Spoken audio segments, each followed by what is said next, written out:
దివ్య సంజీవిని యోగా ప్రేక్షకులకు నమస్కారం. ఈ విభాగంలో మనం చూడబోయేది ఏంటంటే మనము సీజన్ కి తగ్గట్టుగా మన యోగా ఆసనాస్ కూడా మార్చుకోవాలి. ఎందుకు అంటే వర్షాకాలం అనుకోండి, అప్పుడు మన బాడీ కొంచెం స్టిఫ్ అవుతుంది, మనకి ఇంట్రెస్ట్ రాదు చేయడానికి వర్షాలు పడేటప్పుడు. ఇంకోటి ఏంటంటే వర్షాలు అప్పుడప్పుడే స్టార్ట్ అయినప్పుడు మనకు చాలా హెల్త్ ప్రాబ్లమ్స్ వస్తూ ఉంటాయి, కోల్డ్ కాఫ్ ఇలాంటివన్నీ చాలా వస్తూ ఉంటాయి. అలాగే ఇమ్యూనిటీ తగ్గిపోతూ ఉంటుంది. అలాంటప్పుడు మనం యోగాలో కూడా ఇమ్యూనిటీ పెంచేవి, అలాగే మన బాడీ స్టిఫ్నెస్ రాకుండా ఉండేలాగా ఫ్లెక్సిబుల్గా ఉండేలాగా చూసుకునే ఆసనాస్ చేసుకోవాలి. అలాగే చలికాలం ఒక రకమైన యోగా, అంటే యోగాలోనే మనం కొన్ని మార్చుకోవాలన్నమాట. ఎండాకాలం వస్తే ఇంకో రకమైన యోగా అలా చేసుకోవాలి. అలా చేసుకుంటే ఏంటంటే ఎప్పటికప్పుడు మనకు చేంజ్ అనేది వస్తుంది, ఇంట్రెస్ట్ పెరుగుతుంది. దాంతోపాటు ఆ పరిసరాలు ఏదైతే వాతావరణానికి తగ్గట్టు చేస్తే మన బాడీలో ఎనర్జీ పెరిగి ఆ వాతావరణంలో వచ్చే హెల్త్ ప్రాబ్లమ్స్ మనకు రాకుండా మనం ఫేస్ చేయగలిగేలాగా ఉండొచ్చు అనమాట. ఇవి ఎవరైనా చేయొచ్చు, నేను ఎప్పుడూ చెప్పేలాగా ప్రెగ్నెంట్ వాళ్ళు కాకుండా. ఇంకోటి, ఇప్పుడు మోకాళ్ళ మీద చేసే ఆసనాస్ చేస్తున్నాం అనుకోండి, మీకు ఏమైనా మోకాళ్ళ నొప్పులు ఉంటే అది అవాయిడ్ చేయండి ఆసనం. బ్యాక్ పెయిన్ ఉన్నప్పుడు బ్యాక్ పెయిన్ కి చేయకూడని ఆసనం ఏమైనా వస్తే అదే అవాయిడ్ చేసి మిగిలిన ఆసనాస్ చేసుకోండి. అలా మీరు కూడా కొంచెం కేర్ తీసుకోవాలి వీడియో చూసి చేసేటప్పుడు. ఇప్పుడు చక్కగా మీరు ధ్యాన ముద్రలో కూర్చోండి. మీకు వీలైన విధంగా కూర్చొని చేతులు ధ్యాన ముద్రలో పెట్టుకోండి. శ్వాస తీసుకుంటూ వదిలేస్తూ 10 నుంచి 20 సెకండ్ల వరకు ధ్యాన ముద్రలోనే ఉండండి. ఇంతకు ముందు నేను చాలా వీడియోస్ లో చెప్తూ వస్తున్నాను, మనం మొదలు పెట్టే ముందు ఎప్పుడు మన మనసుని ప్రశాంతంగా ఉంచుకోవాలి. అలాగే మన మనసు అంతా మన బాడీతో పాటు ఉండేలాగా కనెక్ట్ చేసి ఉండేలాగా చేసుకోవాలి. అంటే మనం యోగా చేస్తున్నంతసేపు ధ్యాన ముద్రలో ఫస్ట్ 10 సెకండ్లు ఉండాలి. అప్పుడు మీ శ్వాస ఏ స్థితిలో ఉందో కూడా మీకు తెలుస్తుంది. మీ శ్వాస బాగా ఫాస్ట్గా ఉంటే దాన్ని నెమ్మది స్థితికి తీసుకురండి. తర్వాత చక్కగా మనకి వార్మప్స్ వీడియోస్ ఉన్నాయి కదా, అవి చూసి చేసుకోండి. నేను ఇక్కడ కొన్ని చెప్తాను, అలా కాకుండా మీరు 10 నిమిషాలు వార్మప్స్ క్రియాస్, సూక్ష్మ క్రియాస్ చేయడానికి టైం ఇవ్వాలి. యోగా చేస్తున్న గంటలో ఒక్కొక్క స్టెప్ కి కొంత సమయం ఇచ్చుకుంటా మీరు చేసుకుంటూ రావాలి. ఇప్పుడు మన సూక్ష్మ క్రియాస్ అంటే వార్మప్స్ నేను కొన్ని చెప్తాను, ఇవి కాకుండా మన పాత వీడియోస్ లో ఉన్నాయి యాడ్ చేసుకొని ఎఫెక్టివ్ గా చేసుకోండి. చక్కగా తలని పక్కకి తిప్పుకోండి. ఇలా పక్కకు తిప్పేటప్పుడు శ్వాస వదిలేయాలి, నిటారుగా వచ్చినప్పుడు శ్వాస తీసుకోవాలి. ఇలా 5 నుంచి 10 సార్లు చేసుకోండి. తర్వాత మీ భుజాలని బాగా రొటేట్ చేసుకోండి. ఇలా భుజం పైకి లేపినప్పుడు శ్వాస తీసుకొని కిందకి దించినప్పుడు శ్వాస వదిలేయాలి. ఒక వైపుగా రొటేషన్ అయిపోయిన తర్వాత ఇంకో వైపుగా క్లాక్ యాంటీ క్లాక్ అంటాం కదా, అలా చేసుకోండి. అయిపోయిన తర్వాత ఇప్పుడు చేతులు చూడండి, మీకు చేతుల దగ్గర చేస్తున్నప్పుడు మీ ఆర్మ్స్ మీద పడాలన్నమాట. ఇలా చేసుకోండి. ఇలా ఎప్పటికప్పుడు వార్మప్స్ లో కూడా మీరు మారుస్తూ ఉండాలి. 10 రోజులు ఒకటి చేస్తే ఇంకో 10 రోజులు ఇంకోటి చేయాలి. ఇలా 20-30 సార్లు చేయండి. తర్వాత దీన్ని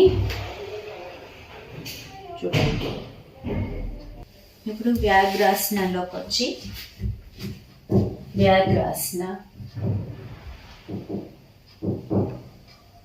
10 సెకండ్ల వరకు అప్వర్డ్ స్ట్రెచ్, 10 సెకండ్లు ఫార్వర్డ్ స్ట్రెచ్ చేసుకోండి.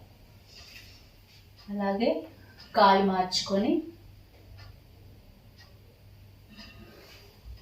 ఆ కాలుతో ఎలా చేసుకున్నారో ఈ కాలుతో కూడా అలాగే 10 సెకండ్లు అప్వర్డ్ స్ట్రెచ్, 10 సెకండ్లు ఫార్వర్డ్ స్ట్రెచ్. ఇది ఆసనాన్ని ఒక 2-3 టైమ్స్ రిపీట్ చేసుకోండి. నెక్స్ట్ ఇప్పుడు మనం చేయబోయే ఉష్ట్రాసన, చేతులు బ్యాలెన్స్ లేకుండా బాగా స్ట్రెచ్ అవ్వాలి.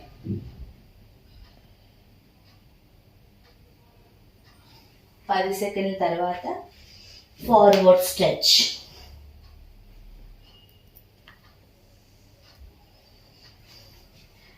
నెక్స్ట్ ఒక 5 సెకండ్స్ 10 సెకండ్స్ వజ్రాసనంలో రిలాక్స్ అవ్వండి.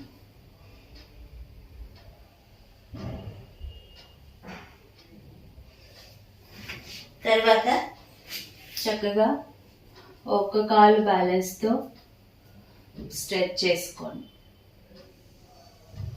Forward stretch.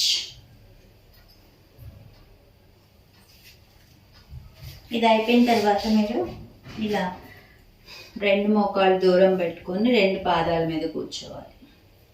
ఇది పెల్విక్ స్ట్రెచ్ అంటాం. చేతులు మీ తల వెనక్కి పెట్టుకొని శ్వాస తీసుకొని వదిలేయండి. ఈ శ్వాస మీకు లంగ్స్కి బాగా ఉపయోగపడుతుంది.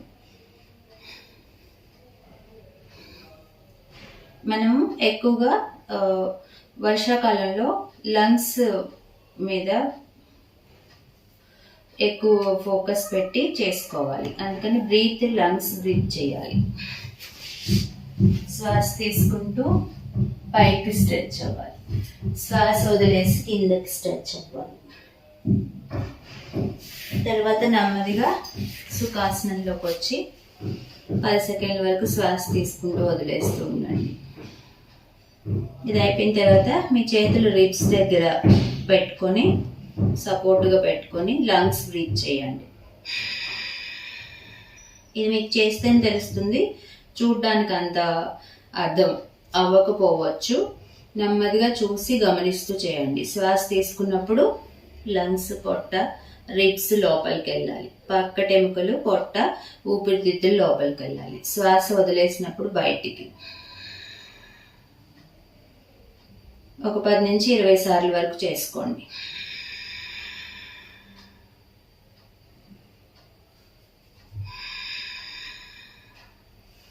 ఈ సెక్షనల్ బ్రీతింగ్స్ అన్నీ మీకు వర్షాకాలంలో బాగా ఉపయోగపడతాయి. ఈ జలుబు చేయకుండా, దగ్గు రాకుండా, గొంతు మంట, ముక్కు మంట, ముక్కు దిబ్బడేయడం ఇలాంటివన్నీ మీకు తగ్గాలంటే ఇలాంటి బ్రీతింగ్స్ మీద ఎక్కువ ఫోకస్ పెట్టి ఒక 15 నిమిషాల వరకు చేసుకోండి. తర్వాత నెమ్మదిగా ధ్యాన ముద్రలో కూర్చొని మీ శరీరం లోపల మీ దృష్టి పెట్టుకొని శ్వాస తీసుకుంటూ వదిలేస్తూ ఉండండి. తర్వాత మీరు ఎప్పుడైతే బయటికి రావాలనుకుంటారో అప్పుడు అరచేతులు బాగా నలుపుకొని మీ శరీరానికి ఉష్ణాన్ని ఇచ్చుకొని కాళ్ళు తెరిచినప్పుడు అరచేతుల వైపు చూసుకోండి. మొదటిసారిగా చూసారు కదా, ఇలా నెమ్మదిగా మీకు బాడీకి స్వెట్ వచ్చేలాగా, అలాగే బ్రీత్ బాగా మీరు అంటే శ్వాసని బాగా మీ శరీరం అంతా కదిలేలాగా చేసుకున్నారంటే అసలు మీకు జలుబు కానీ, దగ్గు కానీ, ఊపిరితిత్తుల ప్రాబ్లమ్స్ కానీ మీ దరికే రావు. ఇలాంటివన్నీ చక్కగా చేసుకుంటారని భావిస్తూ, అలాగే మన ఛానల్ పైకి రావడానికి ఇంకా మీరు బాగా హెల్ప్ చేస్తారని భావిస్తూ నమస్తే.